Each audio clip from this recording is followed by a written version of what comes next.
அனைவருக்கும் அன்பான வணக்கம். சமூகவியல் ஒரு பார்வை என்ற யூடியூப் சேனலில் இன்று நம்ம பார்க்க போகிற தலைப்பு லட்சத்தீவுகள்.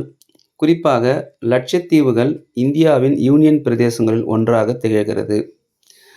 அதைத் தொடர்ந்து லட்சத்தீவுகள் இந்தியாவின் தென்மேற்கு கடற்கரையான அரபிக்கடலில் இடம்பெற்றுள்ளது.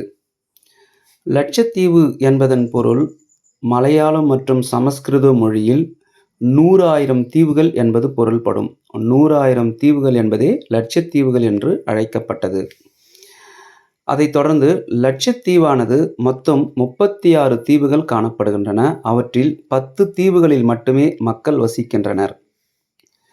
லட்சத்தீவின் தலைநகரம் கவரத்தி ஆகும். லட்சத்தீவின் தலைநகரம் கவரத்தி.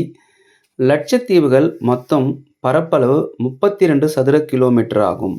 லட்சத்தீவின் பரப்பளவு மொத்தம் 32 சதுர கிலோமீட்டர் ஆகும். குறிப்பாக லட்சத்தீவுகள் பேசப்படும் மொழிகள் லட்சத்தீவில் பேசப்படும் மொழிகள் அதிகமாக கேரள கடற்கரையை ஒட்டி காணப்படுவதால் லட்சத்தீவில் மலையாள மொழிகளே அதிகமாக பேசப்படுகிறது. மேலும் கூடுதலாக ஜெசெரி என்ற மொழி பேசப்படுகிறது. இது மலையாளம் பகுதியில் குறிப்பாக கேரளாவில் காணப்படுகின்ற வட்டார மொழிகளுள் ஒன்று. இது பேச்சு வழக்கு மொழி அப்படின்னு சொல்லிட்டு குறிப்பிடுறாங்க.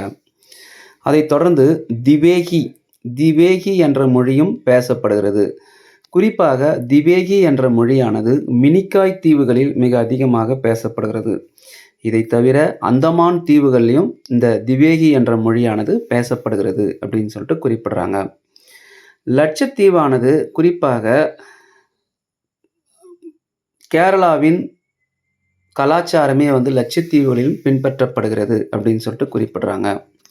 லட்சத்தீவானது பவளப்பாறைகளாலும் மணற்திட்டுக்களாலும் உருவாக்கப்பட்ட பகுதிகளாக காணப்படுகிறது. பவளப்பாறைகள் மற்றும் மணற்திட்டுக்களால் உருவாக்கப்பட்ட பாறைகளாக காணப்படுகிறது.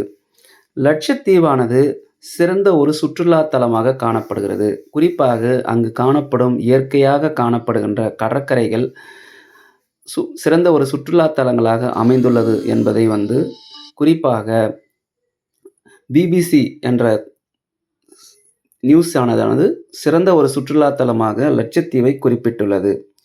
மேலும் லட்சத்தீவுகளானது லட்சத்தீவையும் மாலத்தீவையும் பிரிக்கக்கூடிய கால்வாயின் பெயர் 8 டிகிரி கால்வாய் அப்படின்னு சொல்லிட்டு குறிப்பிடுறாங்க. 8 டிகிரி கால்வாய். குறிப்பாக இந்த கால்வாயானது மினிக்காய் தீவிற்கும் மாலத்தீவிற்கும் இடையே அமைந்துள்ளது அப்படின்றத குறிப்பிட்டிருக்காங்க. சரிங்களா? இது போன்ற தகவல்களானது உங்களுக்கு கண்டிப்பாக பிடிச்சிருக்கும்னு நினைக்கிறேன். இந்த லட்சத்தீவுகள் பற்றிய பல்வேறு தகவல்களானது குறிப்பாக உங்களுக்கு சுருக்கமாக குறிப்பிடப்பட்டுள்ளது. இந்த லட்சத்தீவு பற்றி 10ஆம் வகுப்பு புத்தகத்திலும் நம்மளுக்கு இடம்பெற்றுள்ளது. சரிங்களா? இந்த தகவல்கள் உங்களுக்கு பிடிச்சிருந்தால் நம்முடைய சேனலை சப்ஸ்கிரைப் பண்ணுங்கள், ஷேர் பண்ணுங்கள், லைக் பண்ணுங்கள். சரிங்களா?